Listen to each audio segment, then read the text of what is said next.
Welcome to the Top Self Podcast, where we talk about jealousy and insecurity in relationships and how to manage through it. I'm Shanenn Bryant, and today we're going to dive into a question that maybe you've thought about before. If I weren't jealous, what would life be like? I remember years ago being on a cruise ship. We took a cruise. This was many, many years ago before my jealousy got to a point where it was an everyday thing, but it would just show up from time to time. And it was the first night of the cruise, and we went to a show. They have different shows and different things that you can go to. And I was so excited to go. It was the first night. It was like right after this amazing dinner that we had. And I couldn't wait. I was so super excited until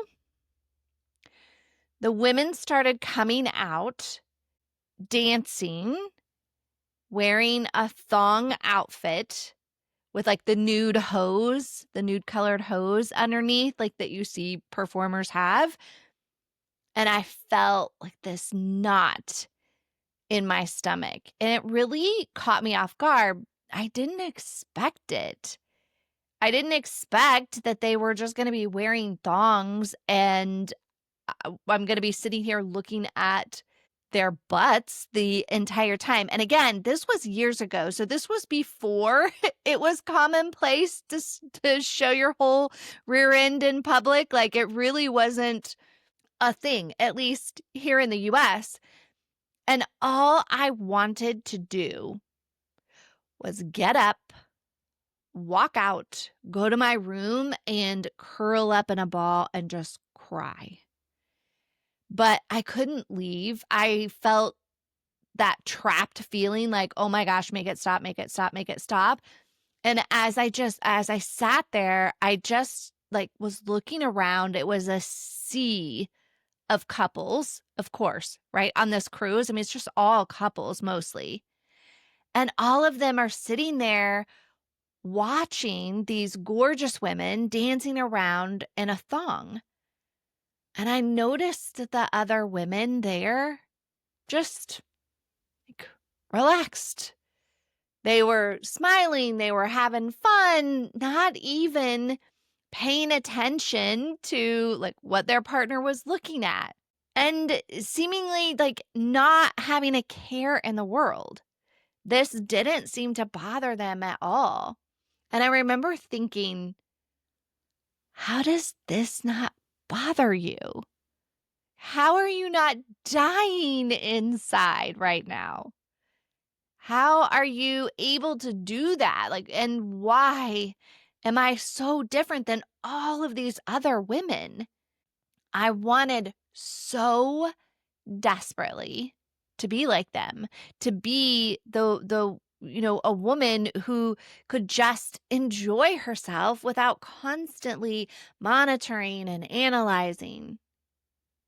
But I had no idea how they did it. So maybe you've had moments like this too. You see other women who seem so secure, so unbothered by things that would send you into to a spiral. And you wonder, who would I be if I could be like that? Like, what would my life look like? Today, we're going to explore how jealousy feels like it's your identity, why your brain thinks it's protecting you, and most importantly, ways to discover the confident, secure person who's been waiting underneath all along. That person has been there. They've just had pile after pile after pile of crap on them. I have learned after coaching so many people that jealousy isn't just an emotion for many of us. It becomes a role we play, like a job that we show up to every single day. Like, this is all the stuff that I do. Think about it. How much of your mental energy goes into monitoring your partner's behavior, analyzing their social media activity, scanning for threats and red flags, creating these elaborate scenarios in your mind, seeking reassurance and validation. When jealousy becomes your full-time job, your identity starts to revolve around being the vigilant protector of your relationship. You become the woman who catches the problems, who stays alert, who never lets her guard down. And here's the scary part. Your brain starts to believe that without this vigilance, without you doing all of these things constantly, like I have to remind them, hey, don't get too flirty. I have to remind them of this. I have to remind of this. I have to check on this. It thinks, oh, without this vigilance, the relationship will fall apart. And it kind of whispers like, if you stop being jealous, you'll become careless. If you become careless, you'll lose him or you'll lose her.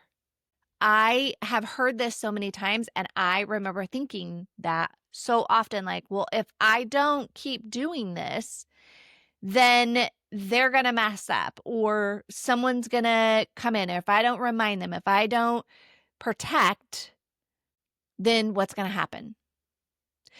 But before we talk about letting go of jealousy, we need to understand what it's been doing for you. Because jealousy is not just a random thing, it's actually working overtime behind the scenes to meet certain needs of yours. And your brain's not going to let it go until we find a healthier way for you to meet those needs. Jealousy makes you feel like you're actively protecting your relationship. Checking her phone feels protective. Analyzing every female interaction that he has feels like research.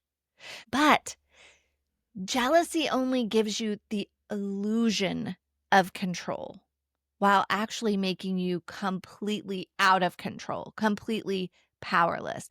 And I know that you have felt that. I know that you have felt like all of this controlling, and you may not have connected the dots yet, but all of your controlling, I know that you feel very out of control. So think about it. When you're checking phones, when you're controlling everything, you're reacting. When you're analyzing every conversation that he has with another woman, you're not preventing anything from happening. You're just torturing yourself with scenarios. When you're asking, like, where are you for the fifth time? Or, what did you do today? Or who'd you talk to? You're not ensuring their loyalty. You're displaying your lack of trust and pushing them away. I think that is the biggest thing. And I know it's also the hardest mind shift to go, I need to let this person be who they're going to be so that I can see what they may or may not do.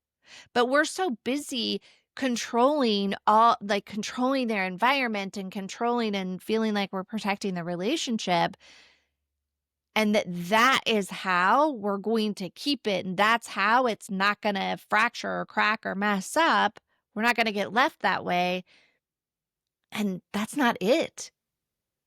Real control would be setting clear boundaries and walking away if they're crossed.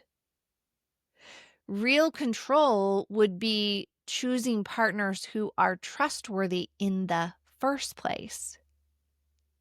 And I know you question, like, how do I know? But real control would be knowing that you can handle whatever happens and making decisions from that place of strength. So when we keep going back to like, well, how do I know that I'm picking the right person? You have to let them be them to know. But we go into it like, oh, I'm going to control. And then it may take a while. It may take us not seeing it for a long time. So it's weird because it's like you're constantly investigating and really you're prolonging whatever truth is going to be there. Like you're inhibiting what's really going to be there, like what the real truth is. Jealousy has you like jumping at shadows, reacting to threats that don't exist, and giving away all your power to fear. So, growing up, right, I heard my parents argue constantly because my dad's drinking. I watched my mom walk on eggshells, always stressed, always hyper vigilant. And we all were like, what were the things that we're going to, except for maybe my older brother who just did whatever he wanted to do whenever he wanted to do it. But I'm sure he experienced it and felt it too. I know he did because he got the brunt of a lot of things. But we were all just so like everything revolved around him and what we did and how like, do this so dad doesn't get upset, or we don't want to rock the boat over here, or how's it going to be tonight? We don't know. What kind of mood is he going to be in? Is he going to want to drink? Is he going to chill? It's like just constant. And in that, you know what I learned? That's what love looked like. Like, that's what love looks like, I guess. That chaos, that constant tension, that feeling like you always had to be like on. That, I guess, was how relationships functioned. So when I got into my own relationships, drama and intensity felt like home. It felt like love. The jealousy, the fights, the emotional roller coasters. My brain thought, this is what caring looks like. This is perfect for you. Your brain might be doing the same thing, confusing familiar chaos with genuine connection. And whether the person's doing something good or not, or bad or not,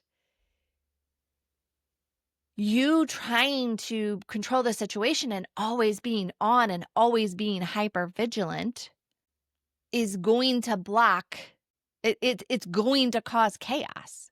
It's going to cause drama no matter what. And jealousy keeps you in that defensive posture, which feels safer than being truly vulnerable. And again, I get why you might be afraid of being vulnerable, because you were probably vulnerable at some time and someone caused you pain, someone hurt you, someone took advantage of you being vulnerable. If you're always expecting betrayal, you're never going to risk being completely open and trusting, which could lead to hurt anyway. And that biggest thing is not believing that you have what it takes to stand on your own 2 feet, to be there for yourself, to protect you in a different way, like to love you, to care for yourself. And that's a whole nother episode, but that is often what happens. When your jealousy leads to reassurance seeking, you get these temporary hits of validation. Like, no, baby, you're the only one. Of course I love you. And these moments feel like proof of your value in some way, but they're fleeting, and you just need more and more and more to feel secure. If you're like me, like I could go through the whole argument or scenario or reassurance scene on my own. Like it got to a point where I didn't even need a partner there. I was like in my head, just playing it all out. If I ask this, they're going to say this. Like, of course, they're going to give me the reassurance, most likely. Or if I ask them if they just looked at that person, they're going to say no, or they're going to this, or they're going to get mad. Like, you could have the whole thing by yourself. So you already know all of that, which is why it's fleeting. And then, okay, well, I need it again and again and again to feel secure because I've given my security to you. In fact, in the Behind Your Jealous Mind boot camp that's going on right now, the group was just talking about this pattern of like saying something just in case. It's kind of like, oh, I'm going to say something because I just want you to know that I know. Like, I just want you to know that I know that's a possibility that you could have done this thing. Or just so you know, I noticed this and I'm aware of it. You're not even accusing them of anything specific, but you're letting them know that you're watching, that you're suspicious, that you've thought all the ways that they could betray you. And I used to do this so much. I'd bring up these hypothetical concerns just to see their reaction, just to get that reassurance that they weren't thinking what I thought they might be thinking. And not intentionally, of course. Like, I wasn't in my mind doing that. I mean, sometimes maybe, but it's just kind of the way it came out. But all I was really doing was training them to manage my insecurities instead of building actual trust. And we know somebody else cannot, in the long run, manage your insecurities. Now, here's what I want you to understand. Your brain thinks these patterns made sense at some point. It tells you stories like jealousy protected you from that cheating ex, or it helped you stay alert in that toxic relationship. And a lot of times this happens because maybe you were in a relationship where there was infidelity and you were suspicious leading up to finding out. And so then your brain goes, see, all that stuff that we did. Yep. See, we figured it out. We found out. We had to do that to get there. Guess what? No, you don't. Most likely you're going to find out about that cheating partner anyway. And I get the argument for, well, if I found out because I looked in their phone. Okay. Well, that might be the case, but it doesn't mean that that's the only way you were ever going to find out. And most likely, if you could get your nervous system, get the jealousy off board, then you would be able to rely on your own instincts, your own intuition, which is very different than trying to figure things out from fear. And let's be honest, did jealousy actually prevent the cheating? Or did it just make you suffer while it was happening? Like, you didn't protect against it. You just suffered the whole time. Did the hypervigilance actually protect you? Or did it just exhaust you while the chaos continued around you? What jealousy actually did was give you something to do with your anxiety. It gave you a job. It gives you a role, a way to feel like you have some control. But protection, real protection, comes from boundaries, from self-worth, from self-trust, and the courage to leave when someone shows you who they are. But the thing is, you're preventing that person from potentially showing you who they are by trying to control all the things in the environment, in their environment and in yours. Your jealousy has been trying to take care of you, but it's time to ask it, like, is this still good for me? Is this still the thing that I need to rely on? So let's talk about who you actually are when jealousy isn't there, or if that jealousy wasn't there. Because what I've discovered doing this work, and even for myself, when you stop spending all your mental energy on relationship surveillance, you suddenly have so much bandwidth for everything else. Without jealousy consuming your thoughts, you start focusing on creating instead of protecting. You're not spending hours analyzing his behavior. You're planning your next career move. You're not stalking his ex or her ex on Instagram. you're researching courses that you want to take. Your brain has more space for growth, creativity, and building the life you actually want. I have thought about this so many times, and without a doubt, that if I were still jealous as I was, and I was still as anxious as I was, there is no way I could do this podcast. Think about that. There's no way I could. I wouldn't have the energy. I wouldn't have the time. I couldn't focus on it. No way at all I could do that. All that mental bandwidth that used to go towards the relationship surveillance, that's what I use now to research episodes, to connect with my audience, to build something meaningful, to take the time to say, hey, I've got to go do this thing, to go travel and speak and be able to not, be able to focus and be present enough to do that. When you're not constantly worried about your relationship, you discover who you are outside of it.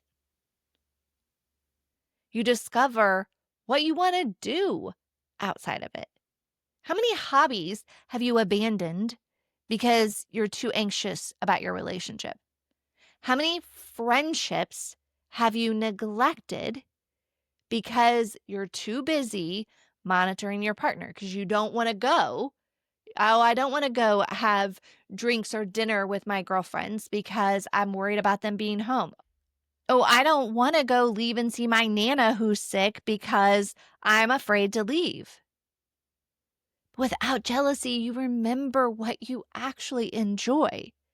You pick up the guitar again. You call that friend back. You take a pottery class. You actually go work out and feel like, oh, I can be at the gym and concentrate. You realize that you're a fascinating freaking person with your own interests. But it goes beyond just having hobbies again. There's something that happens to your energy when you're not constantly anxious.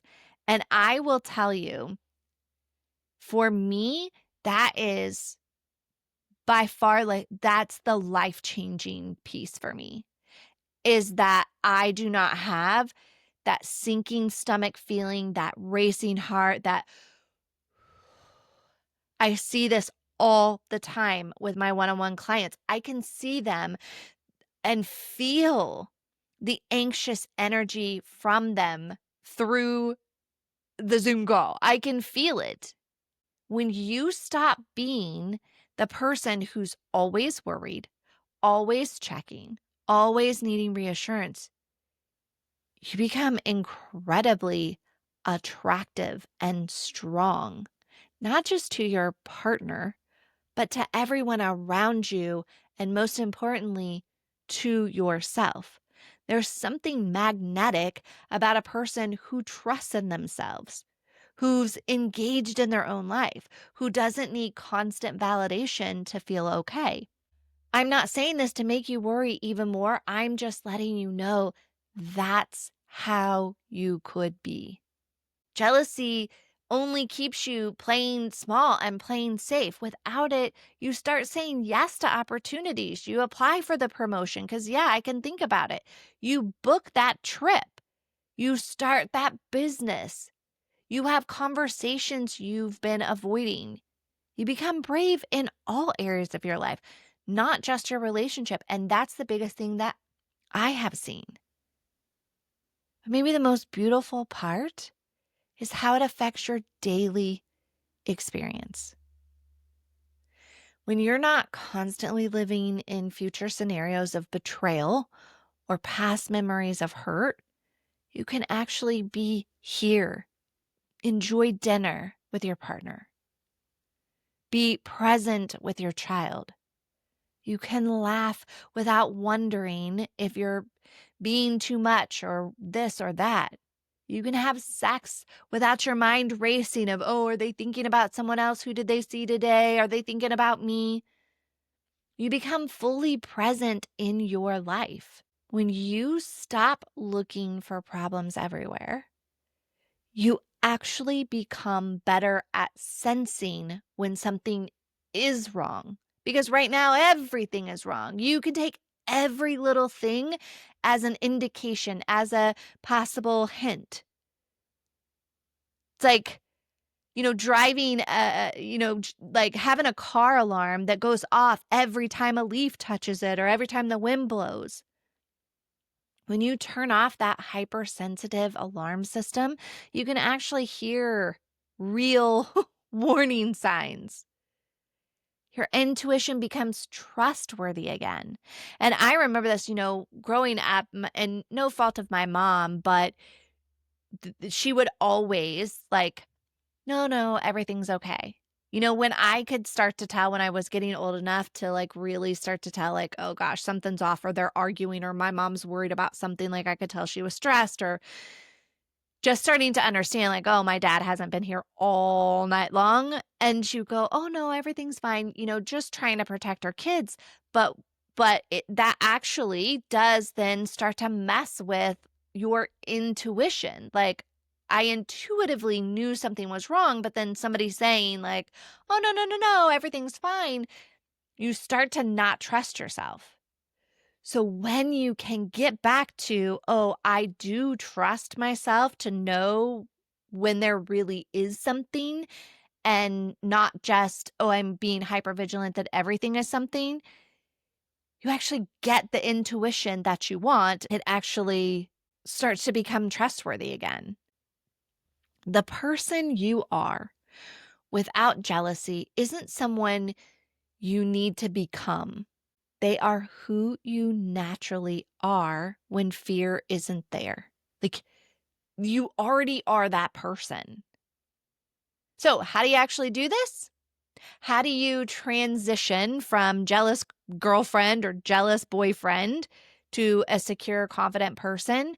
It's not about flipping a switch. It is a gradual building of this kind of back to this identity, where honoring the parts of you that jealousy was protecting. So before we talk about how to transition into this new old version of you, I guess, I want to give you a completely different way to think about jealousy, because the way we talk about jealousy matters. And I continue to push on this because I know how important it is. We call it toxic. We call it crazy. We shame ourselves for feeling it. But what if jealousy is actually just your inner security guard who's just really, really, really bad at her job? I mean, kind of picture it like you hired a security guard to protect your most precious possession, your heart, your love, your relationship. But this security guard is paranoid. She's untrained. She sees threats everywhere. She hears stuff. She's pulling the alarm for every shadow, every stranger walking by, every car that slows down. She's exhausting. She's disruptive. She's making everyone miserable. But she thinks she's protecting you. She thinks, hey, I'm doing my job. She's jealous. She's not evil. She's not crazy. She's just an overprotective security guard who hasn't learned how to do her job properly. That's it. Your inner security guard learned her job from watching other people. Maybe she learned from your mom, who checked your dad's pockets, who, made comments, who stayed when she shouldn't have, in your opinion. Maybe she learned from movies where jealousy equals passion. Maybe she learned from your first heartbreak, when being hypervigilant felt like the only way to prevent being blindsided again. But she's operating from way outdated information. She's using a training manual from when you were 7 or 15 or 22, or from watching your parents' dysfunctional relationship. She doesn't know that you're stronger now. She doesn't know that there's new information, a new way of doing something, a new manual. She hasn't gotten that yet. She doesn't have that training. She doesn't know that you've grown. She doesn't know that you can handle difficult conversations now, that you can set boundaries, and the backlash from doing that isn't as harsh, isn't the same as when you were 6 or 8. And you can even survive a heartbreak if it comes to that. And here's why she couldn't do any better back then. As a child or teenager, you didn't have the tools that you have now. You couldn't leave the environment. You couldn't set boundaries with your parents. You couldn't choose who was in your life or who your mom had in your life or your dad brought. So hypervigilance actually made sense.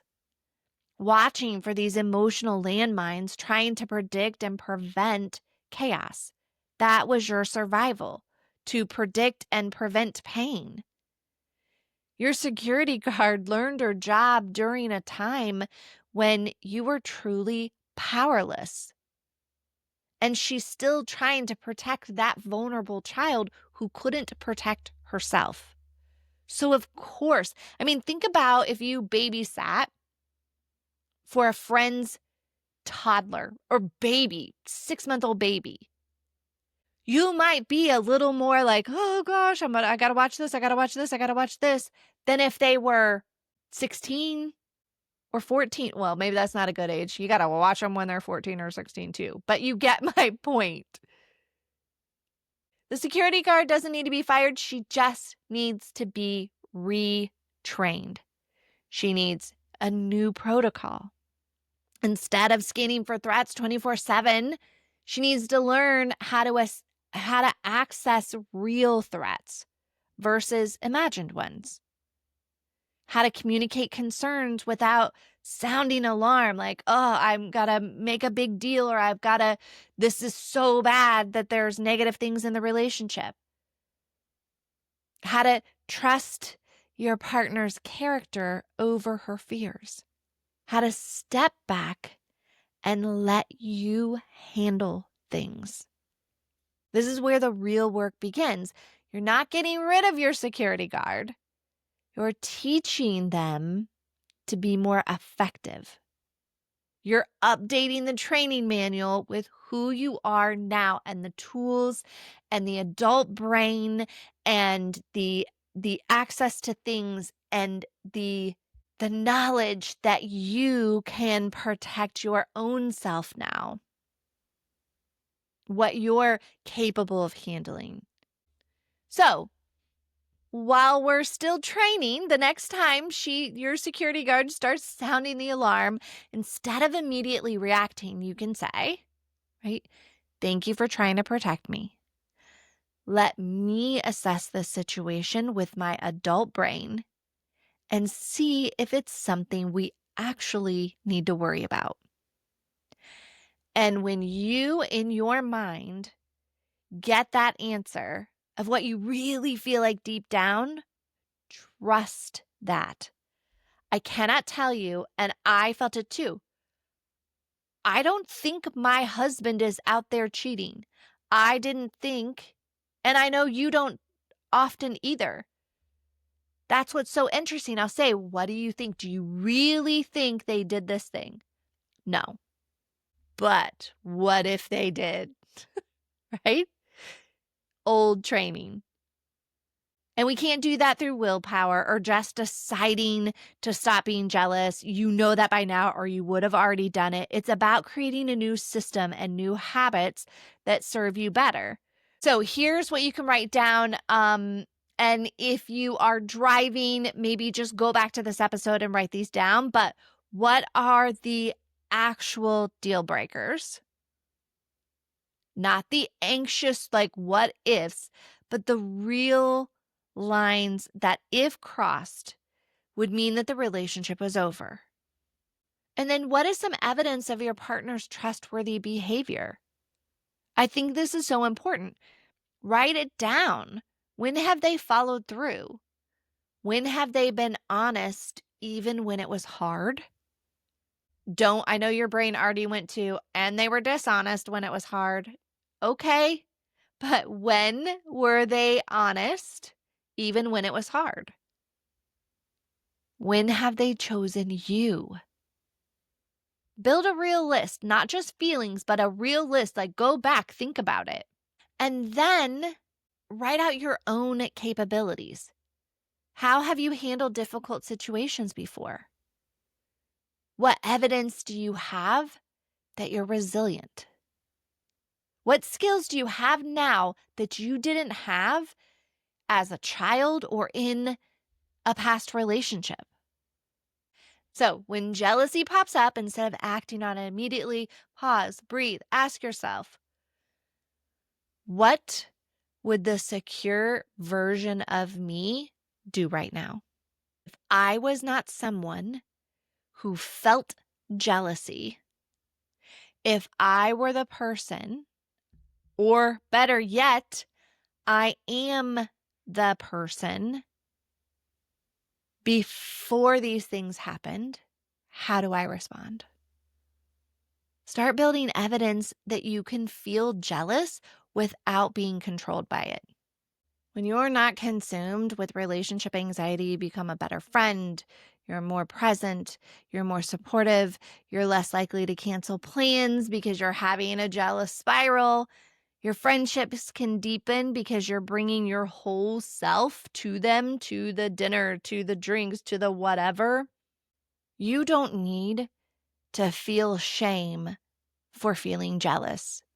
You're not crazy. You're not too much. You're not unlovable. You're not any of those things. You have an inner security guard who's been working overtime to try to protect you, and she just needs some retraining.